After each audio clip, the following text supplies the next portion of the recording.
Hello friends. देखिए कितनी अच्छी टेस्टी मेथी और आलू की सब्ज़ी बनी है। कमाल की सब्ज़ी बनी है दोस्तों। सर्दी के टाइम में तो मेथी और आलू का अलग ही लेवल का टेस्ट होता है। हेलो दोस्तों, कैसे हैं आप सब लोग? आई होप आप सब बहुत अच्छे होंगे। आज हम बनाने जा रहे हैं मेथी और आलू। जैसा कि आपको देखकर पता चल ही गया होगा, मेथी और आलू की सब्ज़ी आज का वीडियो का रेसिपी है। यहाँ पे मैंने 2 मीडियम साइज़ के प्याज ले लिए हैं और उनको बारीक कट कर लिया है। देखिए हमारा तेल बिल्कुल लाल हो चुका है, कैसे धुआं छोड़ रहा है। अब उसमें प्याज डाल देंगे। यहाँ पे 2 मीडियम साइज़ के आलू ले लिए और उनको भी कट कर लिया है। कट करने के बाद प्याज हमारा आधा % पक चुका है। अब उसमें आलू डालकर उसको भी आलू के साथ प्याज को पका लेंगे। देखिए कितना बढ़िया से आलू और प्याज दोनों साथ में पक रहा है। इससे हमारी टाइम की भी बचत हो जाती है दोस्तों। अब यहाँ पे मैंने 5-6 मिर्ची ले ली है। हरी मिर्ची को बारीक कट कर लिया है और आलू के साथ डाल दिया है। उसको भी 1-2 मिनट तक आलू के साथ ही पका लेंगे ताकि मिर्ची का जो तीखापन है वो उसमें आ जाए। अब यहाँ पे मैंने एक गड्डी मेथी ले ली है, उसको अच्छे से वॉश कर लिया है। देखिए वॉश करने के बाद मेथी को थोड़ी देर के लिए अलग रख दीजिएगा ताकि उसका पानी निकल जाए। पानी निकलने के बाद मेथी को हम बारीक कट कर लेंगे। इससे मेथी पानी कम छोड़ता है और पकाते टाइम भी कम लगता है। देखिए हमारा आलू और प्याज कितना अच्छे से पक चुका है। अब उसमें हम मेथी डाल देंगे। मेथी को देखिए अभी डाले तो पूरा भर के कढ़ाई, और ज़रा सा नमक डाल दिया है। सिर्फ 1 मिनट तक चलाने के बाद ही देखिए मेथी कितना रिड्यूस हो चुका है, बिल्कुल ही कम हो चुका है। और उसको थोड़ी देर और पकाने के बाद वो और श्रिंक हो जाता है। मेथी अपना पानी छोड़ने लगता है। देखिए कितना ज़्यादा पानी छोड़ दिया है मेथी।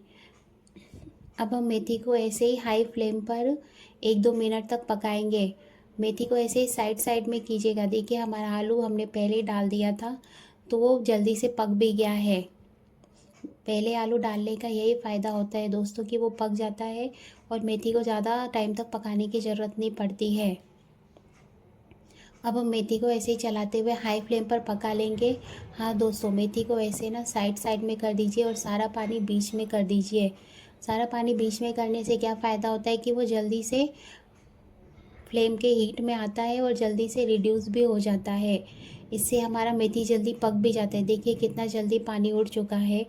ऐसे ही फटाफट मेथी का पानी सारा चला जाता है और मेथी जल्दी से पक भी जाता है। इसी तरीके से चलाते हुए दोस्तों पका लीजिएगा। अब मेथी का पानी लगभग उड़ चुका है तो हम गैस का फ्लेम मीडियम टू हाई करेंगे। देखिए कितना अच्छे से मेथी लाल हो चुका है। मेथी के ऊपर जो ये ब्राउन स्पॉट देख रहे हैं दोस्तों, इसका मतलब यही है कि मेथी का पानी धीरे धीरे बिल्कुल ही वेपोरेट हो चुका है और बिल्कुल अच्छे से पक चुका है।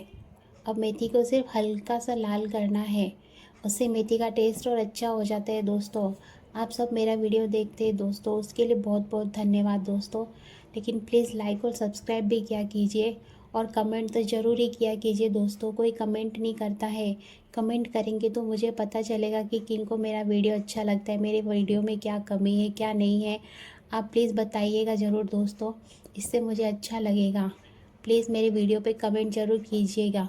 लाइक और सब्सक्राइब भी किया कीजिए दोस्तों। देखिए कितना अच्छे से मेथी पक चुका है। मैं ज़ूम आउट करके दिखा रही हूँ दोस्तों। उसके ऊपर जो ब्राउन स्पॉट है उसी से पता चल रहा है कि मेथी हमारा बहुत अच्छे से पक गया है। अभी मेथी आप चाहे तो चावल की रोटी या फिर तो गेहूँ की रोटी, स्पेशली जो भाकरी होती है उसके साथ तो बहुत ही टेस्टी लगता है दोस्तों। धन्यवाद दोस्तों देखने के लिए मेरा वीडियो। आप भी इसी तरीके से ये मेथी की सब्ज़ी बनाइएगा, बहुत ही टेस्टी लगता है। धन्यवाद।